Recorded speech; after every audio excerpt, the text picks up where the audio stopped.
Welcome to the Lakeshore Christian Church Midweek podcast. I'm Pastor Randy Cordell. We're coming to you live from our studio at our Antioch campus here in Nashville, Tennessee. We're glad to have you joining us today. If you haven't already done so, we would love for you to subscribe to the podcast. Just hit that subscribe button, and then you might want to hit the notification bell as well so that you get notified each time a new episode drops. We come to you live at noon on Wednesdays, and then once it's posted, you can listen to it most any time after that on most popular podcast platforms. Each week on the podcast, we spend some time going a little deeper into the message series that we're doing here at Lakeshore. And we recently began a new series on the parables of Jesus. Before I get to that, I just want you to know we're still playing around with our set. We've got a little different setup today in the podcast studio. I wanted to be able to have guests with me occasionally, so I've got another chair set up here, and we're working on tweaking the look and everything, but I think it's coming along really well. Well, this past Sunday on our message series, where we're looking at another one of the parables, the stories that Jesus told, it's called the Parable of the Rich Fool, and it's found in Luke chapter 12, beginning with verse 13. I love that in Luke's account, he actually gives us a little bit of the setup of what led to Jesus telling this particular story. It says, someone in the crowd said to him, "Teacher, tell my brother to divide the inheritance with me." Jesus replied, "Man, who appointed me a judge or an arbiter between you?" Then he said to them, "Watch out. Be on your guard against all kinds of greed. Life does not consist in an abundance of possessions." So what triggers this story is as a brother that comes up and says, "Teacher, I need your help. I want you to tell my brother to divide the inheritance with me." Now, we're not sure exactly why he thought he should ask Jesus to do this, except that he was already being recognized as a teacher with great authority, as someone who was respected in the community. And so he probably thought Jesus had enough influence that he could get his brother to do what he wanted him to do. And Jesus says, that's not my job. That's not what I'm really here to do, is to settle a dispute like that. But it introduced this idea of Jesus being able to teach us an important lesson. And when Jesus says, watch out, that's a big deal. We need to watch out for what Jesus tells us to watch out for.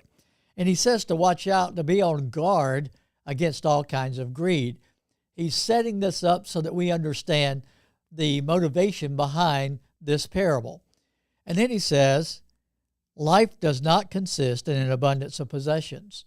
So there's a principle about life here that Jesus is sharing with us. That's valuable. We need to know how valuable it is. Jesus loves us enough to give us this warning, to give us this counsel about being very careful in our lives to know what really matters in life. And it's not all about the abundance of our possessions, contrary to what we're often told, especially being raised in America, about what's really important and how we define success in life. We oftentimes base it on things like the abundance of possessions. So he tells them this parable. The ground of a certain rich man yielded an abundant harvest. He thought to himself, "What shall I do? I have no place to store my crops." Then he said, "This is what I'll do. I'll tear down my barns and build bigger ones, and there I will store my surplus grain. And I'll say to myself, you've got plenty of grain laid up for many years. Take life easy, eat, drink, and be merry." But God said to him, "You fool, this very night your life will be demanded from you. Then who will get what you've prepared for yourself? This is how it will be with whoever stores up things for themselves, but is not rich toward God." There are some really important lessons from this parable. Just like all of Jesus' parables, they have a deeper meaning than just what we see on the surface. I wanted to point out this past Sunday 3 particular things that we need to get as we read through this parable, as we hear it again. The first one is this. This ground of a certain rich man produced a good harvest. So we know something about this man. It's a story, yes. This is not a real person, but it's illustrating a real point. And in the story, this person must have been someone who worked hard, who put his resources to good use. We looked the first week in this series at the parable of the talents. And one of the things Jesus taught us there was we need to put our gifts and abilities and resources that God entrusts us with, we need to put them to good use for the benefit of the master who really owns those things. Well, in this story, the guy, the rich farmer, put his resources to good use. Now, he didn't do it in light of wanting to do it for someone else. He was doing it for himself. But he was skilled at using his resources. Farming is a very risky business. You have to step out and take chances. In fact, every year when you plant a crop as a farmer, there's risk involved. The crop may not make that year for a lot of different reasons. There's so many things, variables at work there, the weather and the condition of the soil and how well, if storms come and destroy the crops. There's just so many things that play into this. And he had the resources to plant and get ready for a good crop year. And this year, he produced a really good harvest. And it was so good that he had the ability to produce way more than he needed that year. Now, so many of us make excuses, like in the parable of the talents, on why we didn't produce a good result, why we didn't produce a good harvest. This guy was willing to take the risk, and he produced the really bountiful harvest that we see here. So we need to remember that as Jesus tells the story, he says the guy was rich already, and now he's blessed with a whole lot more that adds to his wealth. And one of the tendencies we have in our culture today, it's really being pushed, is that idea that wealth is an evil thing. And even in the church, that's kind of crept in, where even Christians sometimes will look at someone who's wealthy and we'll judge them based on the fact that they're wealthy, but we'll judge them in a negative way, that they must not be good people. They must not care about other people. They must not be generous people because they're wealthy. And we don't have a right to judge anybody based on that. Wealth is not evil. One of the most misquoted verses in all of the Bible is that money is the root of all evil. And we know that's not what the scripture really says. It says the love of money is a root of all kinds of evil.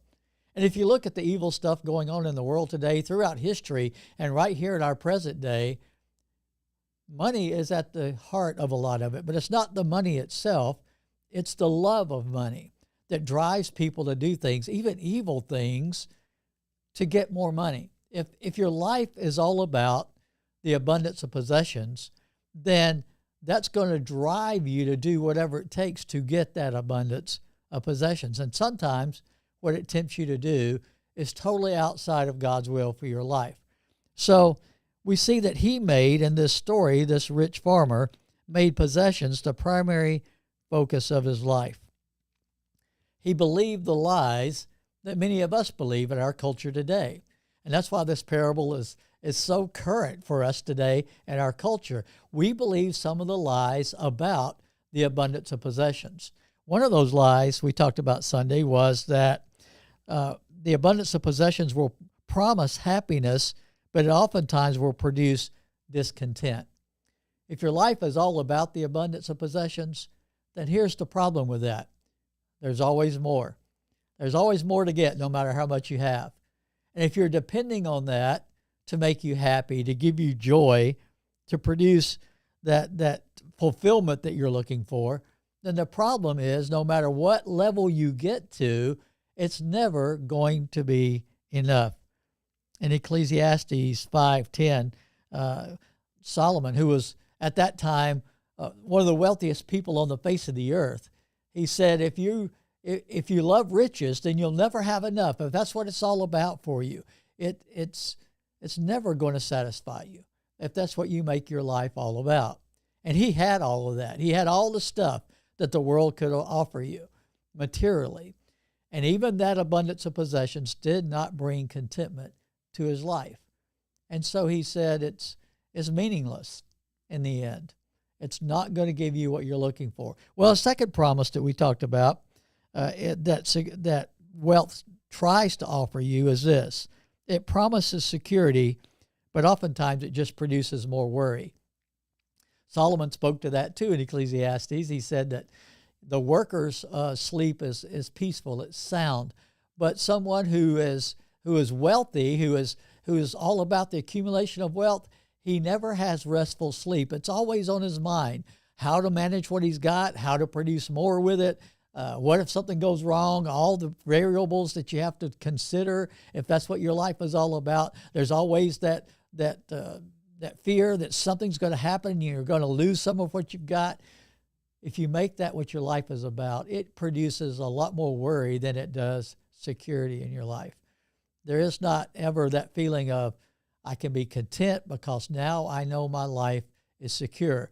Because wealth can so easily fluctuate. Material things can so easily be taken away. So it just produces more worry. The more stuff you've got, the more worry you have trying to take care of the stuff. Now remember, Jesus is not saying in this story that any of those things are evil. He's saying our attitude toward those things could produce evil results. And that's what happens in this story. He believed the lie that his happiness could be taken care of by the accumulation of wealth, and that his security could be accomplished by the accumulation of all the material things that wealth could bring him. Another problem with thinking possessions can give you something is the lie that it promises friendship, but it actually produces contention. If you go back and look at the beginning of this parable, what led to Jesus telling this parable? It's a brother who wants Jesus to tell his brother to give him his part of the inheritance. I see it as a pastor so many times when it comes to someone dying in a family, and then that family is arguing over and has ill feelings toward one another over who gets what after their loved one dies. You would think that wealth could produce security. You'd think it could produce friendship, but instead it often produces friction between people in relationships.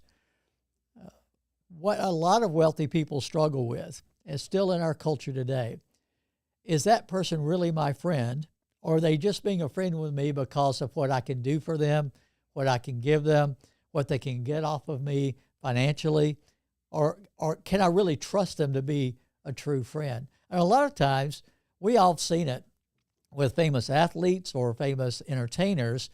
They end up with this posse, this group around them that drains them, that just takes and takes and takes, and they're with them only for what they can get from them at the time. And when people oftentimes have lost their wealth, those friends scatter, they leave, they're not around anymore because they weren't real friends to begin with. It's hard to know, are they genuine friends or not? And wealth, again, is not evil. That's not the problem. The problem is it can't do for us what we think sometimes, what the world tells us it will do for us. And so in this story, we find that even though it promised these things to that wealthy farmer, it really didn't produce those things that he hoped it would produce. The third thing we looked at this past Sunday is this. He made possessions the primary focus of his life, but then he died suddenly and left it all behind. It's like that old joke about the wealthy man in a small town that died, and one of the family friends asks a member of the family, well, how much did he leave behind? And the family member said, all of it. That's how much. Once we die, we leave it all behind. There's nothing you're going to take with you into eternity. So no matter how successful you've been in this material world, it carries no weight whatsoever in eternity. The thing we think is so valuable, like gold, well, in heaven, he paves the streets with gold. That's not a valuable thing in eternity. So if we've lived our life here just basing all of our hope on the accumulation of material things here, in the end, it's going to be so apparent, so evident, that none of that really matters. What matters is, what did we do with what we had while we were here? Did we use it right to benefit the master the way we learned from the parable of the talents? Did we use it in a way that made the difference God wanted us to make while we were here? Wealth can be used for a lot of good stuff. But I love what Jesus said in Matthew 16:26. What good will it be for someone to gain the whole world and yet forfeit their soul? It's a great reminder to all of us. I love this story to remind us all, get material things in the right perspective. Use them for the good that God wants us to use them for. Whether we've got little or much, let's be the best stewards we could be of what we do have. Next, this coming Sunday, we're going to be looking at the parable of the wheat and the tares, and we're going to look at the theme of how to deal with the devil. So I hope you can join us then. We have services here at the Antioch campus at 9 a.m. and 11 a.m. We have service at our Smyrna campus at 10 a.m., and we live stream our services every Sunday morning at 9 a.m. If you can't be here with us in person, you can connect on the live stream, or once it's posted, you can listen to it anytime after that. Before we go today, I want to mention a couple of things we've got going on here at Lakeshore. This coming Sunday, we're going to be finishing up a food drive that we've been doing with our partner ministry, the Branch of Nashville. They've got a food pantry there, and they need more food supplies, non-perishable food items. Make sure you bring those donations to the Antioch campus by this Sunday, as we'll be finishing up that collection. They'll be taking all the food over to the branch. We've already had so many people generously donate. Thank you so much for the way you've responded to that. And we've set up the next date for our baby dedications coming up on Sunday, September the 14th. If you've recently had an addition to your family, we'd love to celebrate that with you at a service on Sunday where we dedicate those babies to the Lord and dedicate you as parents to raising up your children to know and follow the teachings of God in the Bible. So we want you to register in advance for that so that we can have all the preparations made for you to participate. We'll be doing that at both campuses, and you can register online at our website at lakeshorechristian.com. Just click on that graphic that says baby dedications there and fill out that information, and we'll be prepared for you to celebrate that Sunday. Thank you for joining us today. We love having this time together. We hope you'll encourage others to join with us on our podcast as well. Encourage them to subscribe and join us live on Wednesdays at noon or anytime after that, as we said, once it's posted, as we continue to connect, grow, and serve here at Lakeshore Christian Church.